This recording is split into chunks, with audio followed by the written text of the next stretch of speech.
Welcome back to Civil Discourse Now. My name is Mark Small. I'm co-host with Paul Ogden. We are coming to you from Big Hat Books in Broad Ripple on the north side of Indianapolis, 6510 Cornell Avenue. Excellent selection of books here. Amongst the books they have, and I'm sorry, I've been like taking cracks at Mitch Daniels. Mitch Daniels is governor of the state of Indiana. It's one of the books that they have for sale downstairs, Keeping the Republic. And I have to apologize because I kind of slammed him a couple of times because he's not coming up at 3 times. Okay. But the foreword of the book is written by George Will, and George Will is a Cubs fan, and that's about the only thing he knows anything about. But it's a good book. They've got a bunch of other books downstairs that are really good. My novel I wrote, and a bunch of other books. They've got a gallery up here, the G.C. Lucas Art Gallery. It's a neat place. It's privately owned. It's locally owned, so it's the kind of thing you want to do in terms of buying books. We are going to go to. We're going to talk about economic populism. But after Paul apologizes. Apparently, sorry I didn't memorize the numbers. Apparently, I was not entirely correct about the numbers. On straight party voting. Well, one could say that. One could interpret that. But what we have 180,000 people vote the last election in Marion County, and the straight party was 111. About 111,000. So almost 2 out of 3. It appears, which astonishes me because I'm not sure anyone in this room that you are right, Evan. Thank you. That's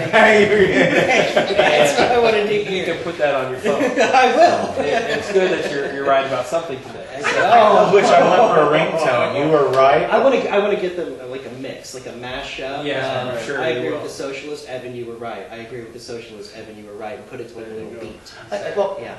We're going to talk about economic populism first of all. Tim, I was going to address it towards Tim. I just was, but you go ahead. Tim has made a couple points about economic populism being on the left and right, and I totally agree with that. If you look at the Occupy people, you look at the Tea Party people, even look to a degree at the Libertarian people, they're all talking about economic populism, that they're tired of all this money and the bailouts and the money going to the big corporations and taking money from the people, and people aren't benefiting from these bailouts. It was the big corporations, and they walked off with bonuses. You've got people from the left and the right outraged. What I find interesting is you look at the Republican nominee who is in front, or which actually is kind of questionable now, Mitt Romney. He is the opposite of economic populism. He is part of a card-carrying member of the 1%. And yeah, I think Santorum's behind him now. Santorum's behind him. Surging behind him. Surging behind him, and he couldn't pass. Anyway, but I just thought, I was just pointing out, I teach political science, I just think that's an excellent observation. I agree with Tim. And how would you define economic populism? Well, I would say that, that goes straight to the core message of socialism, which I always say is workers' politics. And that's, the workers are the ones that are out producing the profit. They ought to be given a fair share of the profits that they're producing. Now, what you see in the corporations today is they're marginalizing everyone's wages. And now, what used to be benefits have all been shifted over to the workers' burden. So they have to pay for their own health care. And that, today for a family is around $1,200 a month.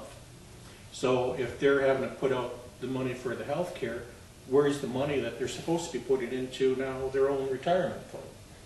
And, what socialism says is the workers are entitled to a fair share of the profits that they produce. But, the current tax structure of reducing taxes, that actually plays into the capitalist position, because lowering taxes give you an incentive to hoard. So the corporate elite end up shifting all the burden over to the workers, and they keep all the profits. Where when you raise taxes, it creates a disincentive to hold the money. So the corporations then create these benefits and increase wages. So actually raising taxes will actually create a stronger middle class. Evan's going to want to rebut that. Yeah. I don't think that it's hoarding, and companies are the ones that innovate. Companies are the ones that put money into research and development, that come up with... Evan, could you raise your voice just a little bit? Yeah, okay. Companies are the ones that innovate. Companies are the ones that develop new products, that develop new technologies, that develop new platforms of communication. These are companies, and that money comes from that hoarding. Well, I would disagree with that, because most innovation and most of the technology that we have today came through socialist research, which is, in other words, government-funded research at universities and high-tech places. I would highly disagree with that. You know, through NASA research and so forth. Purdue University gets a hell of a lot of money to... And they do. Right, and that's farm right. and engineering. Right, and that's where the technology is being developed. And then after it's developed, then you'll have these companies that come in and try to come up with ways of using that technology in the marketplace. You look at the two major fields of innovation in the global market today, and they're mobile communications and electronics. And both of those things have very little over the past 40 years to do with university research. Steve Jobs did not have grants, or did not have university research that he used to come up with the first Newton, which was the first Palm Pilot. Those were things that he literally developed with his team within his company.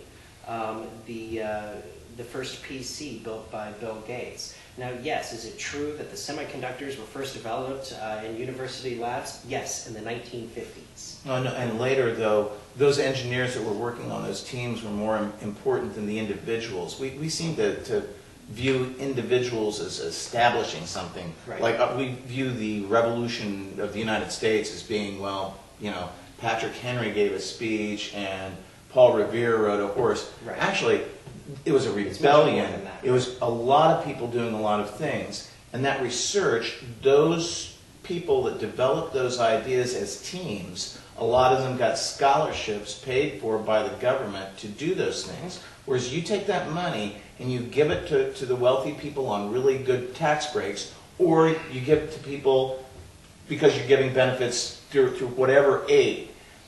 People with a lot of wealth are going to invest it in companies that are paying very little in wages. They're going to put it overseas, so that the companies like in Vietnam and China are going to benefit from that. Whereas if you want to have a really efficient means of getting money on the street and local spending, people who are poor, give them welfare. Give them things that are going to give them food and rent and education. And that brings us back, and I don't mean to segue back to where we were. But it's right. If people are sitting there just voting a single party line, they're not thinking about it. Mark, you might want to one of the problems that you're talking about too is that if capitalism is the right way to go, then it's capitalism's responsibility to provide enough jobs for everybody that needs a job in order to participate in the capitalist market. But this isn't capitalism. Now, if you have a large segment of our society that's excluded from the capitalist market because they're being excluded from jobs, then you need some sort of government intervention to take that wealth that's been consolidated at the top and redistribute it in a way that it should have been distributed in the first place. So, you know, it's fine to sit there and say we want capitalism, but it's the responsibility of those corporations then to make sure there's enough jobs for everybody in the community, which then is saying it's self-regulated socialism because they have to provide, everyone earns a little bit less so that everybody can have a job. But if they're not going to do that, then you have to have the government intervention through taxation that ends up redistributing the wealth that wasn't distributed correctly in the first place. But we provide through our tax dollars the means by which the large corporations develop what they want, and then they privatize the profits. Right, and a lot of the technology that was mentioned, that you talked about, that these corporations took, a lot of that was done through through basically military research that was government funded. So even though you have private corporations, right? So even though you have private corporations that are doing it, it's still funded through government, which ends up being a socialized system. In terms of economic populism, I think where the Tea Party and the Occupy people are in the same place as saying this shouldn't have happened. Government should not be used to give money out to big corporations. But they differ greatly on the solution. Right. Not entirely. For one thing, I think they'd sack most of the people in Congress. Well, first. Second, I think that they would put, if people could put referenda in, like for example, you can't have insider trading by members of Congress. Right. There'd be certain things that there is agreement on. There are, but there are other things that we are different completely. I believe that you have a right to a common education. You know, it's actually ingrained in the Indiana Constitution, and I'm grateful for that. So you're socialist in education? For the common education, I didn't say college. I said common education. There is a duty to provide an educated community so that people can read, write, and have skills.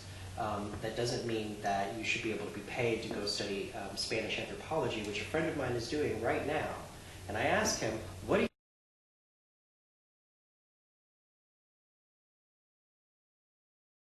the people are in your program? There are 25 people in your program at that university. How many museum jobs do you think are going to open up the year after? We had one philosophy major one year graduating from DePaul University, and he got a job making bongs. Now, I think that's... I have a reasonably successful career in politics. I did not go to college. I did not see the need. I was able to get involved in politics at an early age and did not need to go and get a degree in political science. My family did tell me, be whatever you want to be, do whatever you want to do. If you need to go to college for whatever you're going to do, go. We're not paying for it for you, but please go. But you know, you look at the bottom of the economic ladder. There's opening positions for lots of people. But then once you want to move up into these higher positions, let's say your job, for instance, you have a large number of people that would like that position, but they only get the one position. So you're able to move up, but then there's lots of others that weren't given that opportunity. So we should give somebody a job even if they're not qualified or no, even merit for it? It's because I earned my position not because I went to college, but because I was able to show that I knew more about that campaign or that district than the person who had the degree.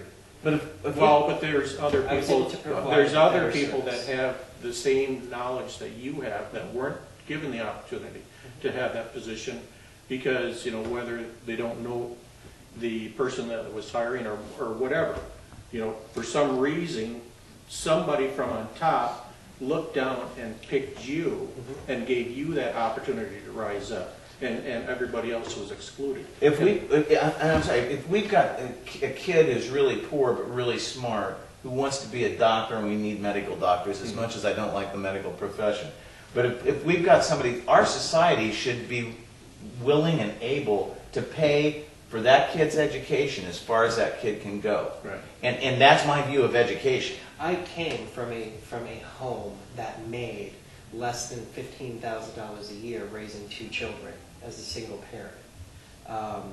And so everything that I had, I literally had to go out and work for myself. Anything extra that I needed. So right, but you can make it in this country if you know. Well, there are places and there are pockets in this country and people that are excluded, but We're running right up against the end of the segment. You want to do another segment? yeah, We're doing another segment. We never We'll be talk right about back. primaries. right.